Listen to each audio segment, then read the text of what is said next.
मुख्यमंत्री शिंदे आणि उपमुख्यमंत्री फडणवीसांची बैठक तब्बल 3 तास शिंदे फडणवीसांमध्ये बंडखोरीवरून खलबतं. 90% जास्त बंडखोर उमेदवारी अर्ज मागे घेतील. बावनकुळेंना विश्वास, जे उमेदवार अर्ज मागे घेणार नाहीत त्यांना 6 वर्षांकरता पक्षातून निलंबित केलं जाईल. बावनकुळेंचा बंडखोरांना इशारा. मुख्यमंत्री एकनाथ शिंदे 50हून अधिक सभा घेणार. एका दिवसाला 3 ते 4 सभा होण्याची शक्यता. महायुतीची एकत्रित पहिली सभा मंगळवारी कोल्हापूरमध्ये होणार. भिवंडीत मुख्यमंत्री एकनाथ शिंदेंची उद्या जाहीर सभा. भिवंडी पूर्व, भिवंडी पश्चिम आणि भिवंडी ग्रामीण विधानसभेसाठी मुख्यमंत्री मैदानात. पंतप्रधान मोदींची 14 नोव्हेंबरला मुंबईत सभा. महायुतीच्या उमेदवारांच्या प्रचाराकरता शिवाजी पार्कमध्ये सभेचं आयोजन. रत्नागिरीत 5 नोव्हेंबरला उद्धव ठाकरेंची सभा. रत्नागिरी सिंधुदुर्गातील 6 मतदारसंघात ठाकरे शिंदे अशी लढाई. 5 नोव्हेंबरला यवतमाळमध्ये राज ठाकरेंची तोफ धडाडणार. वणी विधानसभा मतदारसंघाचे उमेदवार राजू उंबरकर यांच्या प्रचारासाठी सभा. निवडणुकांसाठी मनसेने कंबर कसली. 5 तारखेला हिंगोलीत राज ठाकरेंच्या सभेचं आयोजन. हिंगोली विधानसभा मनसे उमेदवार बंडू कुटेंच्या प्रचारासाठी राज ठाकरे मैदानात.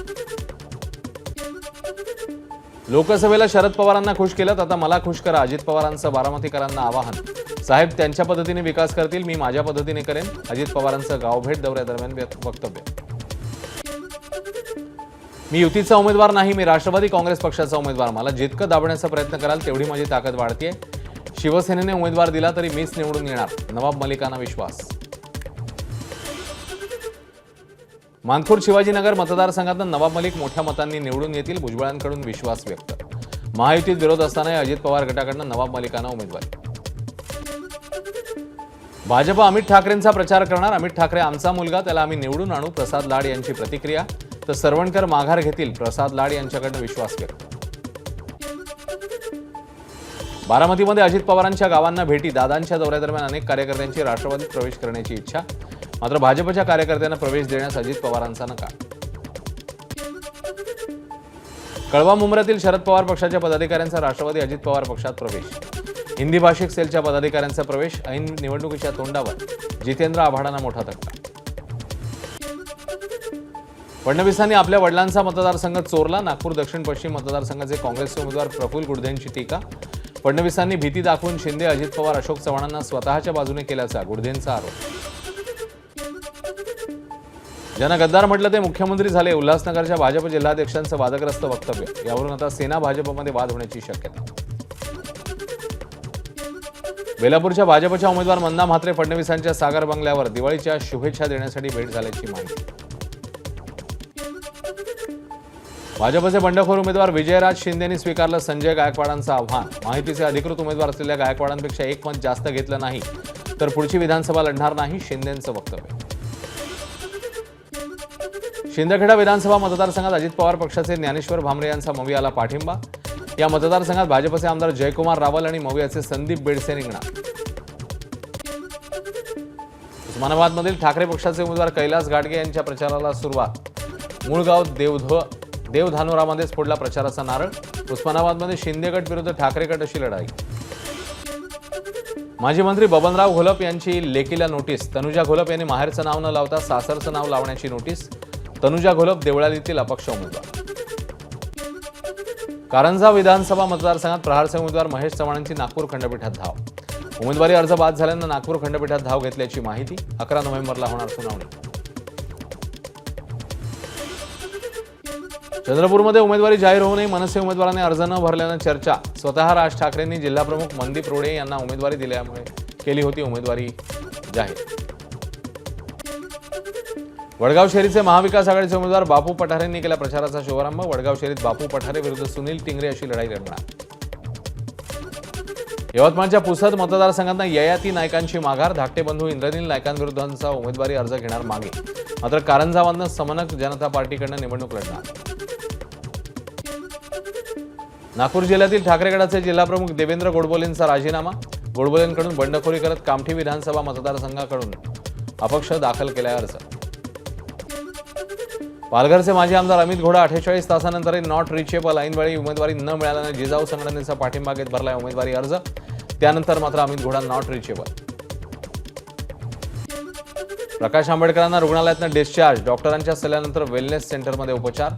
प्रकाश आंबेडकर 4 ते 5 दिवसांनंतर पुन्हा निवडणुकीच्या प्रचारामध्ये सक्रिय होणार. अजित पवारांनी धक्के मारून शरद पवारांना पक्षातनं बाहेर काढलं आणि चिन्ह चोरलं. पक्ष आणि चिन्हावरून आव्हाडांची टीका. मुंबईमध्ये आव्हाडांचं अजित पवारांसंदर्भात वादग्रस्त विधान. अजित पवारांची राष्ट्रवादी म्हणजे पाकिटमारांची टोळी. जितेंद्र आव्हाडांचा हल्लाबोल. हिंमत असेल तर नवीन चिन्ह घेऊन निवडणूक लढवून दाखवा. जितेंद्र आव्हाड यांचं अजित पवारांना आव्हान. जितेंद्र आव्हाडांनी शब्द जपून वापरावे. छगन भुजबळांचा सल्ला. याआधीही चुकीची विधानं केल्यानं आव्हाड अडचणीत आले आहेत. भुजबळांचं वक्तव्य. आव्हाडांच्या वक्तव्याला शरद पवार सुप्रिया सुळेंचं समर्थन आहे का? सुप्रिया सुळे आव्हाडांचं थोबाड फोडणार का? अमोल मिटकरींचा सवाल. जितेंद्र आव्हाडांची विषारी व्यक्ती अशी ओळख. संघावर टीका केल्याशिवाय मतं मिळणार नाहीत असं आव्हाडांना वाटतं. बावनकुळेंचा हल्लाबोल. जितेंद्र आव्हाडांचं वक्तव्य योग्यच. अंबादास दानवेंकडनं आव्हाडांच्या वक्तव्याला दुजोरा. जे एकनाथ शिंदेंनी केलं तेच अजित पवारांनी केलं. दानवेंचा शिंदेंसह अजितदादांना टोला. आव्हाडांना पातळी राहिली नाहीये. मतांच्या लालसेपोटी अशी वक्तव्य करतायत. प्रवीण दरेकरांची प्रतिक्रिया. पराभव स्पष्ट दिसतोय त्यामुळे अशी वक्तव्य केली जात आहेत. राधाकृष्ण विखे पाटलांची जितेंद्र आव्हाडांसंदर्भात प्रतिक्रिया. तर गुंडाची पार्श्वभूमी असलेल्यांच्या वक्तव्यांना फारसं महत्त्व देत नाही. विखेंचा टोला. जितेंद्र आव्हाड महापाकिटमार चोर. रुपाली ठोंबरेंची आव्हाडांवर टीकेची झोड. निवडणुकीला सामोरं जाताना विकासाचं केलेलं एखादं काम जनतेला सांगा. ठोंबरेंचा सल्ला. अजित पवारांवर केलेल्या वक्तव्यावरनं जितेंद्र आव्हाडांवर महेश शिंदेंनी निशाणा साधला. जितेंद्र आव्हाड तुम्ही पाकिट मारून कमावलं का? आव्हाडांनी जिभेवर तारतम्य ठेवायला हवं. शिंदेंचा सल्ला. मनोज जरांगे आपल्या उमेदवारांची आणि मतदारसंघाची संध्याकाळी घोषणा करणार. त्याआधी अनेक मतदारसंघातले इच्छुक जरांगेंच्या भेटीला. बीड, परतूर, फुलंब्री, कन्नड, हिंगोली आणि पाथरी मतदारसंघांमध्ये उमेदवार देणार. मनोज जरांगेंची मोठी घोषणा. तर गंगाखेड, भोकरदन आणि कळमनुरी मतदारसंघात उमेदवार पाडणार. जरांगेंचा निर्धार. हिंगोली विधानसभेत मनोज जरांगे उमेदवार देणार. महायुतीकडनं तानाजी मुटकुळे तर महाविकास आघाडीकडनं रुपाली पाटील हिंगोलीच्या उमेदवार. कळमनुरी विधानसभा मतदारसंघात उमेदवार पाडण्याचा निर्णय जरांगेंनी घेतलाय. कळमनुरीत महायुतीकडनं संतोष बांगर तर महाविकास आघाडीकडनं संतोष टारफे उमेदवार.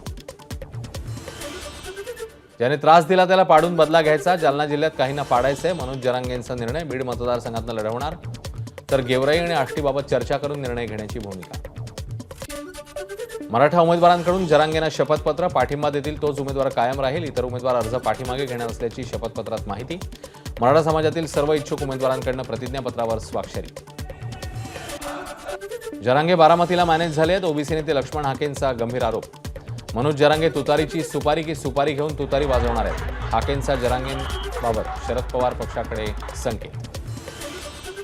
सर्वच समाजाचे उमेदवार विरोधात उभे आहेत त्यामुळे एकट्या मराठा समाजाला टार्गेट करण्यात अर्थ नाही. छगन भुजबळांचं वक्तव्य. तर केलेल्या विकास कामांमुळे सर्व जाती धर्माचे लोक मतं देतील. भुजबळांची खात्री. हसन मुश्रीफ यांनी घेतली जरांगेंची भेट. निवडणुकीला पाठिंबा देण्याची केली मागणी. सांगोल्याच्या जागेवर ठाकरे पक्षाचा दावा कायम. तर रायगड जिल्ह्यातील पनवेल, अलिबाग, पेणच्या जागेवर शेकापसोबत चर्चा करायला तयार. संजय राऊतांची माध्यमांना प्रतिक्रिया. संजय राऊत शोले चित्रपटातले अस्त्रांनी. लोक विनोदासाठी राऊतांचं बोलणं ऐकतात. बावनकुळेंची राऊतांवर टोलेबाजी. राज्यामध्ये 7,066 उमेदवारांचे अर्ज वैध. नांदेडच्या भोकरमध्ये सर्वाधिक 140 उमेदवार. तर रायगडच्या महाडमध्ये सर्वात कमी 5 उमेदवार. उद्या अर्ज माघारीचा शेवटचा दिवस. दुपारी 3 नंतर चित्र स्पष्ट होणार.